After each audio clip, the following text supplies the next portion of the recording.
우리가 복음서를 보면 예수님께서는 하나님의 말씀을 비유로 전해주시는 장면을 많이 보게 됩니다. 마태복음 13장 3절에 보면 이렇게 말씀합니다. 예수께서 비유로 여러 가지를 그들에게 말씀하여 이르시되 씨를 뿌리는 자가 뿌리러 나가서 예수님께서 집에서 나와 바닷가에 앉으셨습니다. 그러자 큰 무리가 예수님께로 모여들었습니다. 그때 예수님께서는 자신을 향해 모여든 그들을 향해 비유로 여러 가지를 말씀하여 주셨습니다. 또 누가복음 12장에 보면 어떤 사람이 자신의 형과 유산을 나누는 문제를 두고 예수님께 중재 역할을 해달라는 부탁을 하게 됩니다. 그때 예수님께서 그 부탁을 거절하시면서 그 자리에 있던 사람들을 향해 모든 탐심을 물리치라고 말씀하십니다. 그러면서 누가복음 12장 16절에 보니까 이렇게 기록합니다. 또 비유로 그들에게 말하여 이르시되 한 부자가 그 밭에 소출이 풍성하매. 예수님은 단순히 탐심을 물리치라고만 말씀하고 끝내지 않으셨습니다. 그들에게 비유로 어리석은 한 부자에 관한 이야기를 들려주셨습니다. 이처럼 예수님은 비유라는 방법을 사용해서 하나님의 말씀을 전해주셨습니다. 예수님께서 비유로 말씀하신 이유에 대해서 우리는 여러 가지로 살펴볼 수 있습니다. 그 중에 하나는 바로 예수님의 말씀을 듣는 다양한 사람들 때문입니다. 예수님의 말씀을 듣는 사람들 중에는 어른들만 있지 않았습니다. 어린 아이들도 있었습니다. 또 지식적으로 똑똑한 사람들만 있었던 것도 아니었습니다. 반대로 그렇지 못한 사람들도 있었습니다. 그뿐만이 아닙니다. 예수님을 믿고 따르던 제자들도 있었지만 예수님을 반대했던 사람들도 그 안에 있었습니다. 그렇기 때문에 예수님은 비유를 통해 하나님의 말씀을 구체적이면서도 누구나 들어도 이해하기 쉽게 설명해 주셨습니다. 예수님은 딱딱한 신학적인 이론과 어려운 단어들을 섞어가면서 어렵게 말씀하지 않으셨습니다. 예수님은 비유를 통해 누구나 들어도 이해하기 쉽게 하나님 나라의 복음을 가르쳐 주셨습니다. 그래서 이 부분에 대해 찰스 스펄전 목사님은 이렇게 말씀하셨습니다. 예수님의 가르침을 살펴보면서 그분처럼 단순하게 가르친 사람이 또 있는지 생각해보라. 그분의 비유는 어린아이도 이해할 수 있다. 물론 예수님께서도 말씀하셨듯이 모든 사람이 예수님의 비유에 담겨진 하나님의 뜻을 온전히 이해할 수는 없었습니다. 똑같은 예수님의 비유를 들어도 그 안에 담겨진 하나님의 말씀을 깨닫고 받아들이는 사람들이 있었던 반면에 그렇지 않은 사람들도 있었습니다. 아무리 예수님께서 비유로 하나님의 말씀을 이해하기 쉽게 전해주셔도 마음에서부터 예수님을 믿지 않고 하나님의 말씀을 받아들이지 않으면 그것은 그 어떤 유익도 주지 못합니다. 이것은 오늘날 우리도 마찬가지입니다. 예수님의 말씀을 듣는 것도 중요합니다. 예수님의 말씀을 이해하는 것도 중요합니다.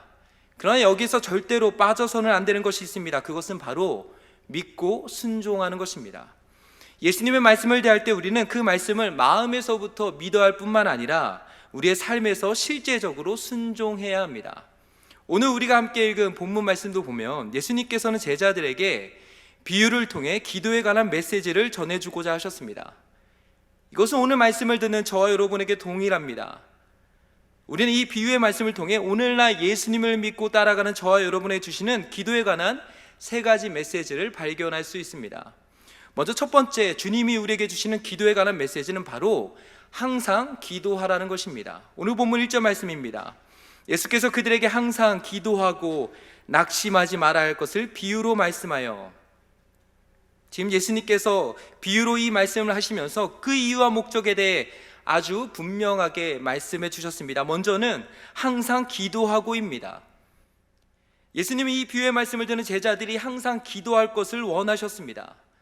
기도에 관한 예수님의 첫 번째 메시지는 다른 것이 아니었습니다. 항상 기도하라는 것입니다. 예수님은 제자들 향해 기도에 대해 어떤 선택권을 주지 않으셨습니다. 또 기도할 형편이나 상황이 되면 기도하고 그렇지 않으면 기도하지 않아도 된다고 말씀하지 않으셨습니다. 예수님은 예수님을 믿고 따르는 제자들을 향해 항상 기도하라고 말씀하셨습니다. 기도는 실천입니다. 우리는 이미 너무나도 잘 알고 있는 것처럼 기도는 예수님을 믿고 구원받아 하나님의 자녀가 된 우리에게 하나님이 주신 특권입니다. 히브리서 4장 16절에 보면 이렇게 말씀합니다. 그러므로 우리는 긍휼하심을 받고 때를 따라 돕는 은혜를 얻기 위하여 은혜의 보좌 앞에 담대히 나아갈 것이니라. 특정한 일부 몇몇 사람만 하나님의 은혜의 보좌 앞에 나아갈 수 있는 것이 아닙니다. 예수님께서 예수님의 십자가 보혈을 통해 우리 모두가 하나님의 은혜의 보좌 앞에 담대히 나아갈 수 있는 문을 열어주셨습니다. 그래서 우리는 기도할 수 있는 것입니다. 오늘도 우리의 자격과 조건이 기도할 수 있는 수준이 되었기 때문에 이 자리에 나와 기도할 수 있게 된 것이 아닙니다. 우리가 기도의 자리에 나와 기도할 수 있는 이유는 딱 하나입니다. 예수님의 십자가 때문입니다. 예수님의 십자가 보혈의 공로를 힘입어 우리는 마음껏 그 어떤 눈치도 보지 않고 기도할 수 있게 되었습니다. 그렇기 때문에 우리는 오늘 예수님의 이 말씀에 순종해서 기도의 자리로 나아가야 합니다. 기도해야지라고 생각만 하고 있어서는 안 됩니다. 또 나를 위해 다른 많은 사람들이 기도해 주고 있기 때문에 나는 안 해도 된다고 생각해서도 안 됩니다. 기도는 내가 실제로 해야 합니다. 이것이 중요합니다. 오늘 예수님께서 하신 이 비유의 말씀도 한번 보십시오. 오늘 본문 말씀에는 두 인물이 등장합니다. 먼저는 한 재판장입니다. 이 재판장은 하나님을 두려워하지 않고 사람을 무시하는 사람이었습니다. 그리고 다른 한 인물은 한 과부입니다. 이 과부에게는 원수가 있었습니다. 이 원수에 대한 풀리지 않은 원한이 그녀에게 있었습니다. 그런데 문제가 하나 있었습니다. 그것은 바로 이 과부가 자신의 힘으로는 이 문제를 온전히 해결할 수 없었던 것입니다.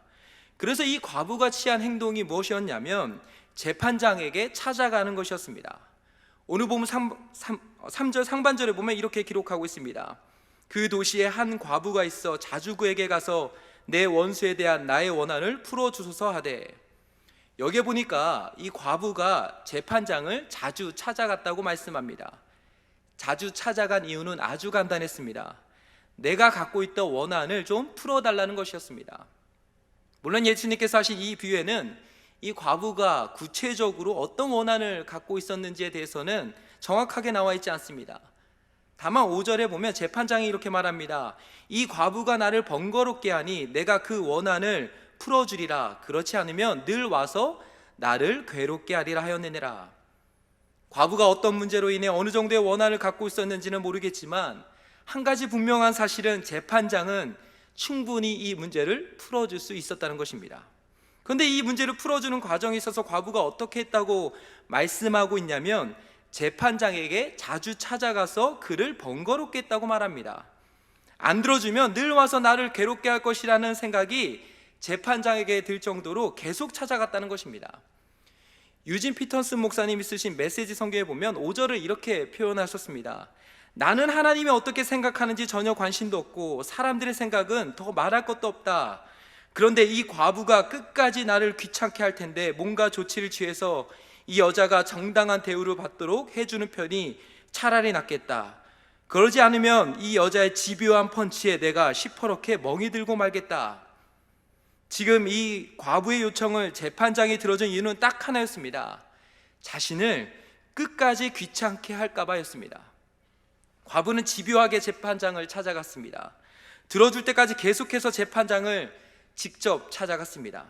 그러면서 이 과부의 모습을 7절 상반절에서 예수님은 이렇게 말씀하셨습니다. 하물며 하나님께서 그 밤낮 부르짖는 택하신 자들의 원한을입니다.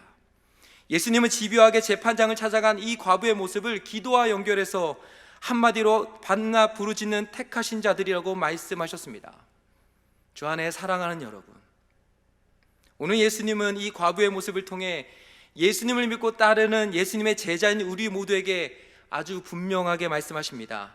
항상 기도하라는 것입니다. 밤낮 부르짖어 기도하라는 것입니다. 오늘날 우리는 기도의 능력을 경험하기 원합니다.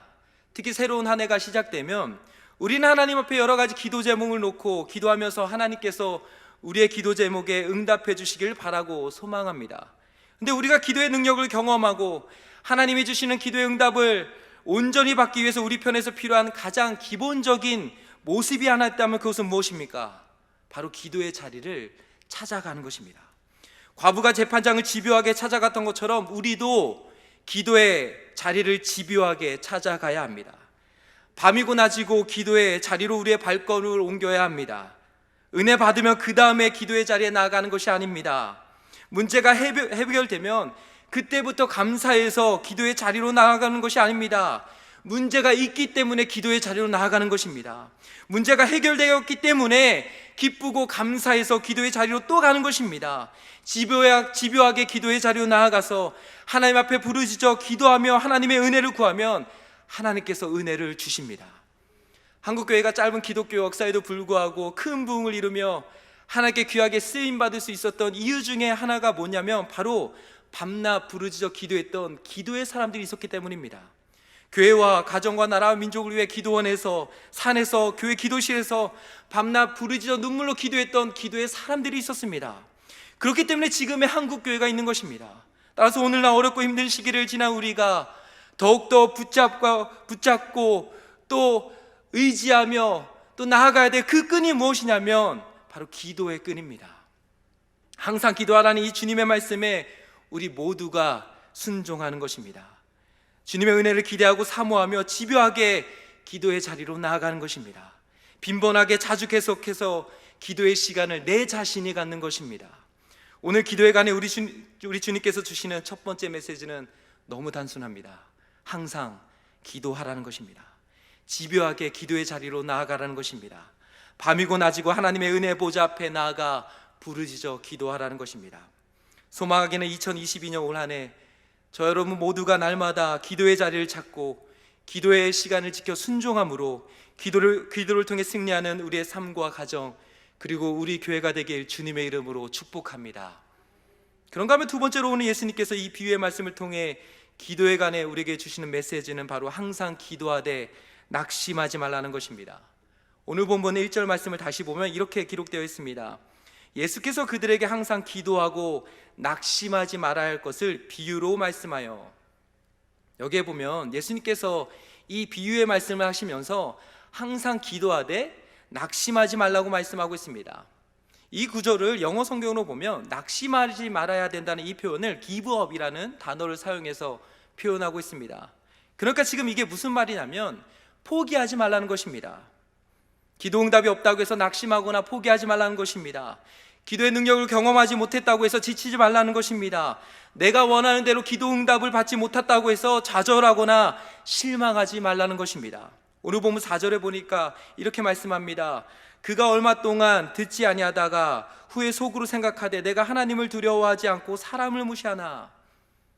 2절과 4절에서 예수님은 두 번씩이나 반복해서 이 비유에 등장하는 재판관에 대해 하나님을 두려워하지 않고 사람을 무시하는 사람이었다고 말씀합니다. 그러니까 이 예언이 아무리 찾아가서 이야기를 해도 재판관 자체의 성향상 그것을 듣지 않고 무시하는 것이 그렇게 크게 어렵지 않은 사람이었습니다. 본인이 안 들어주고 무시했다고 해서 이 여인에게 조금의 미안한 감정을 느낄 만한 그런 사람이 아니었습니다. 이 사람에게 있어서 오로지 중요한 기준은 오직 자신의 뜻과 생각이었습니다. 다시 말해 이 여인의 요구에 있어서 들어주고 안 들어주고의 결정권이 누구에게 있었냐면 재판장에게 있었습니다. 물론 여인이 집요하게 찾아가서 귀착해야 한 부분 때문에 재판장이 마음을 돌이켜 원한을 풀어주게 되었습니다. 하지만 그럼에도 불구하고 재판장이 끝까지 안 들어줬다고 해서 문제가 되는 부분은 하나도 없습니다. 이 상황에서 최종 결정권자는 재판장입니다. 이것은 기도응답에 있어서도 마찬가지입니다. 기도응답에 있어서 최종 결정권자는 기도하는 우리 자신에게 있지 않습니다. 기도응답이 언제 이루어질지 또 어떻게 이루어질지가 우리의 생각과 계획에 따라 그대로 진행되는 것이 아닙니다. 우리는 그렇게 요구할 수는 있습니다. 하나님 앞에 기도할 때 우리 편에서 정해진 시간 놓고 기도할 수 있습니다. 그러나 기도응답에 있어서 그 때와 시기는 기도하는 내가 결정하는 것이 아닙니다. 하나님께서 하나님의 때에 하나님의 방법으로 우리의 기도에 응답해 주십니다. 그래서 오늘 본문 8절 상반절에 보면 이렇게 말씀합니다. 내가 너희에게 이르노니 속히 그 원한을 풀어주시리라. 여기에 보니까 원한을 풀어주시는 분이 누구라고 말씀하고 있냐면 바로 하나님이라고 말씀합니다. 하나님이 언제 풀어주시겠다고 말씀하고 있냐면 속히입니다. 다른 번역 성경을 보니까 이 구절을 놓고 지체 없이라고 번역하고 있습니다. 다시 말해 하나님의 때가 언제인지는 정확히 우리가 알 수 없지만 분명한 사실은 무엇입니까? 하나님이 속히 응답해 주신다는 것입니다. 과부의 요청에 재판까지 언제 응답해 주었는지 이 비유에서는 정확히 알 수 없지만 분명한 사실은 재판장이 과부의 요청을 들어주었다는 것입니다. 그렇기 때문에 예수님을 믿고 따르는 제자들 향해 예수님께서는 항상 기도하되 낙심하지 말고 포기하지 말라고 말씀하고 있는 것입니다. 주 안에 사랑하는 여러분, 누가복음 17장 20절부터 30절에서 예수님께서 다시 오실 그날에 이루어질 마지막 때의 심판에 대해 말씀해 주셨습니다. 누가복음 17장 26절에 보면 이렇게 기록되어 있습니다. 노아의 때에 된 것과 같이 인자의 때에도 그러하리라. 28절에도 보면 이렇게 말씀합니다. 또 롯의 때와 같으리니 사람들이 먹고 마시고 사고 팔고 심고 집을 짓더니, 그 다음 30절입니다. 인자가 나타나는 날에도 이러하리라. 구약시대에 노아가 살던 그때 하나님께서 홍수로 그 땅을 심판하셨을 그때처럼, 또 롯이 살던 그때 하나님께서 소돔을 심판하셨을 그때처럼 예수님께서 다시 오시는 그날에도 최후의 심판이 임하게 된다는 것입니다. 그러면서 예수님의 다시 오심과 최후 심판에 대해 말씀하신 예수님께서 그 다음 바로 누가복음 18장 첫 구절에서 항상 기도하되 낙심하지 말라고 말씀하고 있습니다. 특히 오늘 보면 8절 하반절에 보면 이렇게 말씀합니다. 그러나 인자가 올 때에 세상에서 믿음을 보겠느냐 하시니라. 오늘 본문 앞뒤로 예수님께서 무엇을 말씀하고 있습니까? 누가복음 17장 30절에서도 인자가 나타나는 날에도 라고 말씀하셨고, 18장 8절에서도 그러나 인자가 올 때라고 말씀하셨습니다. 이것이 무엇을 의미하는 것입니까? 주님께서 분명히 다시 오신다는 것입니다. 언제 오신다는 것입니까? 하나님께서 정하신 그때에 예수님께서 다시 오신다는 것입니다. 그리고 그때 이 땅에서 좁은 문을 향해 좁은 길을 걸어가며 흘렸던 성도들의 모든 눈물과 아픔과 고통이 다 씻겨 내려지게 된다는 것입니다. 그렇기 때문에 세상의 손해로 인해 낙심하지 말라는 것입니다. 현실의 벽 앞에 주저앉아 무너지고 쓰러져 있지 말라는 것입니다. 좁은 길을 향해 걸어가라는 것입니다. 하나님께서 우리의 기도에 응답해 주지 않는 것처럼 느껴지고 하나님이 일하시지 않는 것처럼 느껴지는 그 순간에도 절대로 포기하지 말라는 것입니다.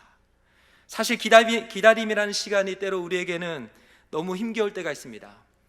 계속해서 기도하고 또 기도하면서 기다렸는데 현실적으로 보면 도무지 하나님의 응답이 나타날 기미가 보이지 않으면 정말 어떨 때는 막막하고 불안하고 답답할 때가 있습니다. 언제까지 기다려야 하는지, 하나님이 언제 나의 기도에 응답해 주실지, 우리가 그 기한만 알면 너무 좋을 텐데 알지 못해서 답답할 때가 있습니다. 그러다 보니까 우리의 믿음과 또 마음이 현실이라는 바람과 파도로 인해 흔들릴 때가 있습니다. 그러나 오늘 예수님은 이 비유의 말씀을 통해 끝까지 흔들리지 말고 포기하지 말고 예수님의 제자로서의 길을 묵묵히 걸어가며 기도하라고 말씀합니다. 세상에서 그 어떤 유혹과 시련이 온다 해도 주님 다시 오시는 그날까지 하나님의 뜻을 구하고 하나님의 때에 하나님께서 우리의 기도에 응답해 주실 줄로 믿고 하나님이 기뻐하시는 그 길을 믿음으로 걸어가라고 말씀하고 있는 것입니다. 오늘 이 시간 이 자리에 나온 저와 여러분 어떠합니까? 주님께서 보여주신 그 생명의 길을 걸어가는 우리는 분명히 주님 다시 오시는 그날에 영광의 주님을 보게 될 것입니다. 그날을 꿈꾸고 기대하며 오늘 우리가 살아가는 삶의 현장에서 항상 기도하고 낙심하지 않고 포기하지 않고 기도를 통해 일하시는 하나님을 붙들고 바라보며 나아가는 저 여러분 모두가 되시길 주님의 이름으로 축복합니다. 이제 마지막 세 번째로 오늘 예수님의 비유를 통해 예수님이 기도에 관해 우리에게 가르쳐 주신 메시지는 바로 좋으신 하나님 아버지를 온전히 믿고 신뢰하라는 것입니다. 사실 오늘 본문을 우리가 읽고 묵상해 보면 불의한 재판관이 갖고 있는 성품과 모습이 하나님과 완전히 다름을 알 수 있습니다. 하나님은 결코 불의하지 않으십니다. 하나님은 공의의 하나님이십니다. 또 하나님은 하나님의 백성들의 작은 신음조차도 귀를 기울이십니다. 하나님은 하나님의 자녀들이 구하고 찾고 두드리는 기도에 대해 귀찮아하시는 분이 아니십니다. 오히려 하나님은 기도를 통해 우리를 만나주시고 함께 교제하기를 원하시고 바라시며 기뻐하십니다. 그런데 오늘 말씀에서 예수님은 이러한 하나님의 성품과 전혀 다른 불의한 재판관을 비유로 삼아 기도에 관한 메시지를 우리에게 전해주십니다. 그러면서 오늘 본문 6절과 7절에서 이렇게 말씀하십니다.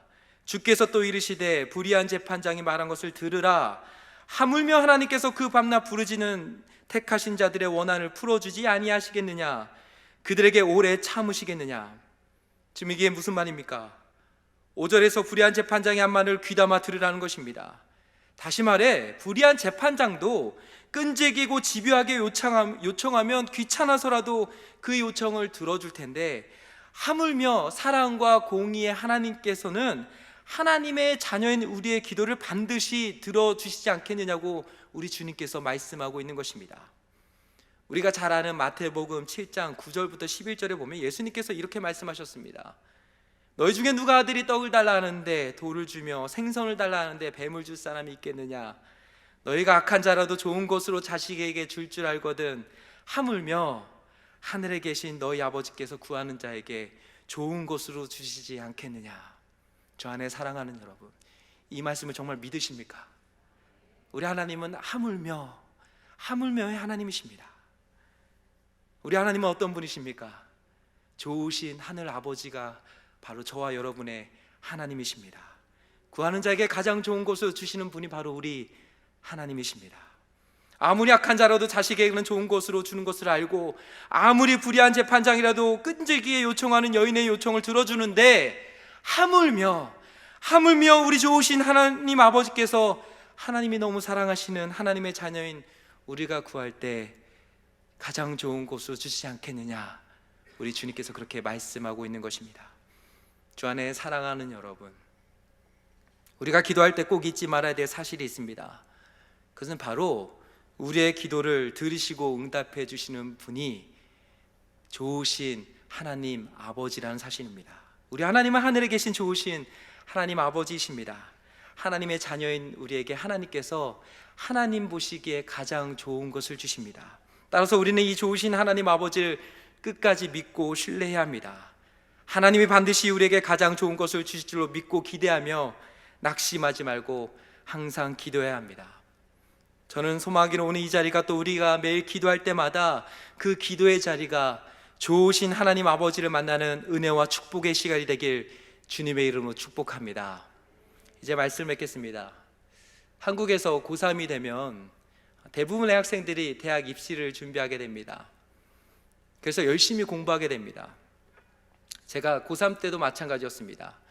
고3 때 이제 대학 수학 능력 시험을 준비하기 위해서 열심히 이제 공부했습니다.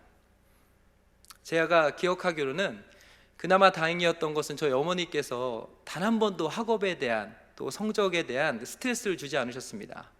그래서 너무 감사했습니다. 근데 어느 날 고3이 되고 또 공부를 하고 있던 어느 날 저녁 밤 10시에 저희 어머니께서 저희 방에 오셨습니다. 그리고 이렇게 말씀하셨습니다. 이제부터 수능 보기 전날까지 예배를 드려야겠다. 그래서 제가 고민을 하지 못했습니다. 왜냐하면 저에겐 선택권이 사실 별로 없었습니다. 그 어머니의 요구를 제가 거절할 그 즉시 반찬이 달라집니다. 그때부터 그리고 이제 용돈이 이제 없게 됩니다. 저 어머니가 성적과 그 모든 것에 스트레스를 주지 않으셨는데 신앙 문제에 있어서만큼은 절대로 타협이 없으셨습니다. 예배를 드려야 되는 것입니다. 그래서 저희 어머니가 예배를 드리자고 했습니다. 그때부터 밤 10시에 매일 저희 어머니가 성경책과 찬송가를 들고 오셨습니다. 저랑 이제 저희 어머니가, 제가 고3이었잖아요.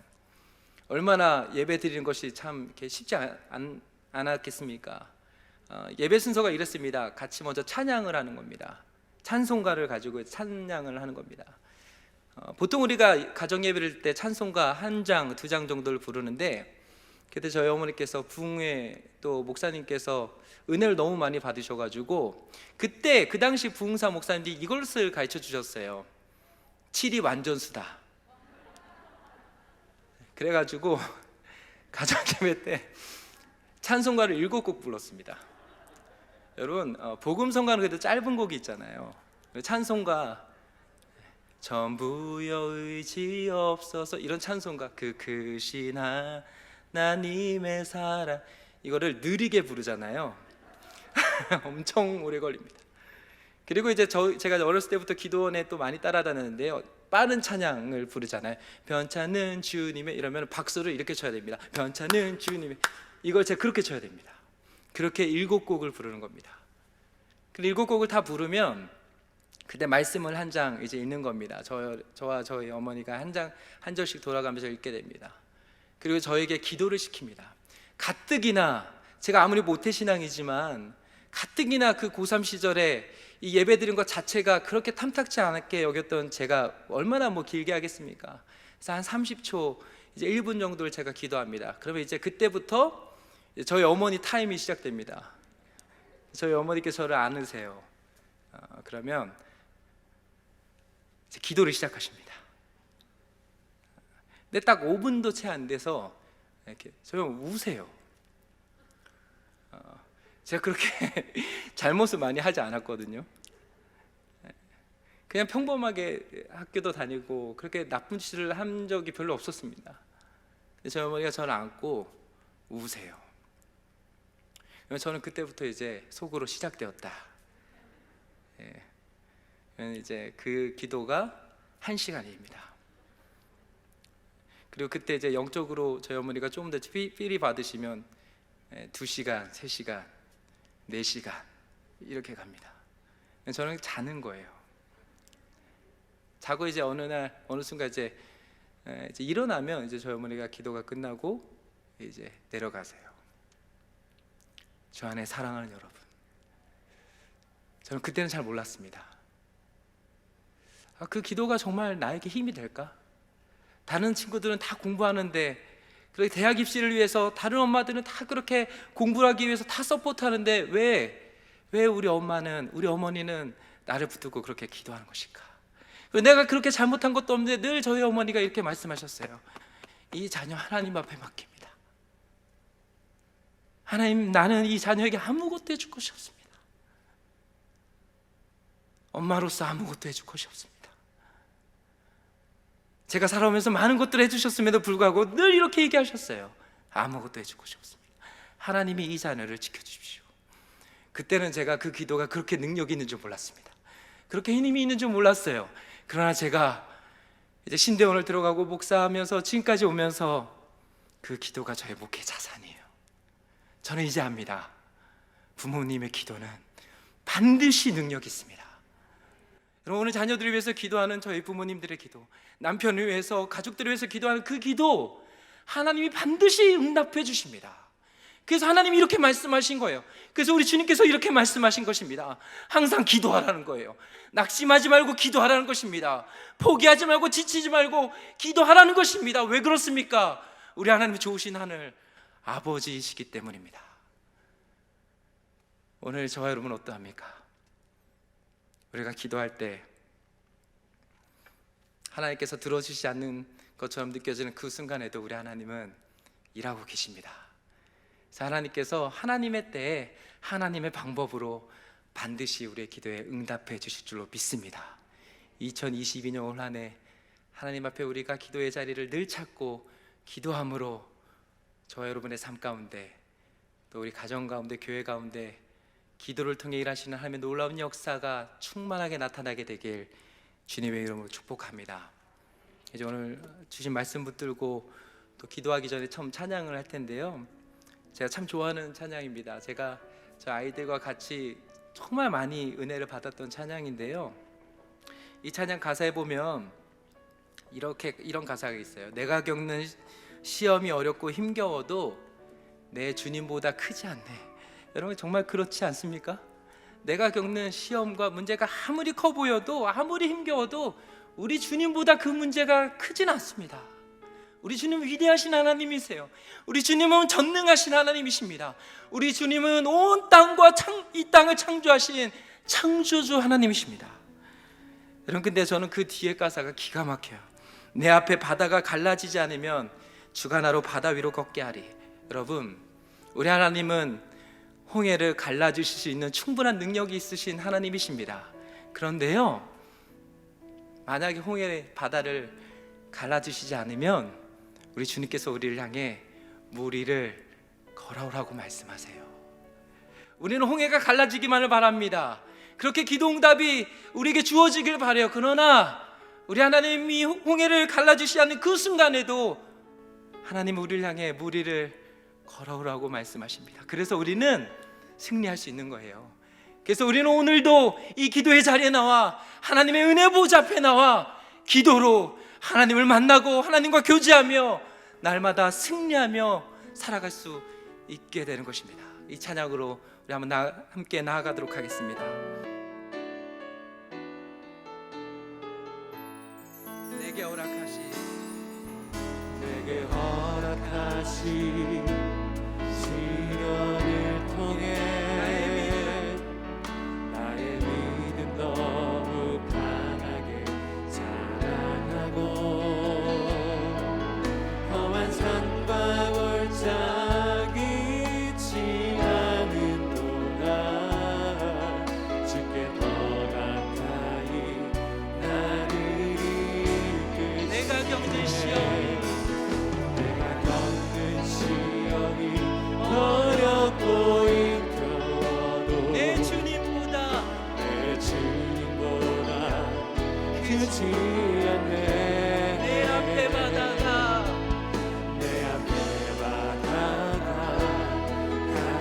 갈라지지 않으며 주가 나로 바다를 우리 다 같이 선포하며 고백할까요? 나는 믿네. 주의 능력으로 내 삶 새롭게 되리. 나는 믿네. 주의 능력으로 난 내일 나가리라. 주와 함께 싸워 승리하리라. 날마다 믿음으로 나 다시 한번 고백할까요? 내게 허락하신 시련을 통해 내게 허락하신 시련을 통해 나의 믿음 너무 강하게 자라나고 험한 산과 골짜기 지나는 동안 주께 더 가까이 나를 이끄시네. 믿음의 고백으로 주님 앞에 드리겠습니다. 내가 겪는 시험이 어렵고 힘들어 정말 믿으십니까? 내 주님보다 크지 않네. 내 앞에 바다가 내 앞에 바다가 갈라지지 않으며 주가 나로 바다를 덮게 선포하며 고백하겠습니다. 나는 믿네. 주의 능력으로 내 삶 새롭게 되리. 나는 믿네. 주의 능력으로 담대히 나가리라. 주와 함께 싸워 승리하리라. 날마다 믿음으로 나 살아가리. 함께 기도할 텐데요. 기도 제목과 함께 또 읽도록 하겠습니다. 같이 크게 믿음으로 좀 선포하며 읽겠는데요. 기도 제목 읽겠습니다. 오직 예수님의 십자가를 힘입어 하나님의 은혜의 보좌 앞에 담대히 나아가게 하소서. 모든 상황 속에서 낙심하거나 포기하지 말고 항상 기도하게 하소서. 좋으신 하나님 아버지께서 가장 좋은 것을 주실 줄로 믿고 기도하게 하소서. 주님 다시 오실 때까지 기도하며 주와 함께 믿음으로 승리케 하소서. 우리 한번 이 기도 제목 가지고요 주님 한번 크게 부르고 기도할 텐데요. 하나님 정말 하나님 그렇습니다. 주와 함께 믿음으로 싸워 승리하게 하여 주시옵소서. 우리 한번 주님 한번 부르고 기도하겠습니다. 주여 하나님 아버지 오늘 이 시간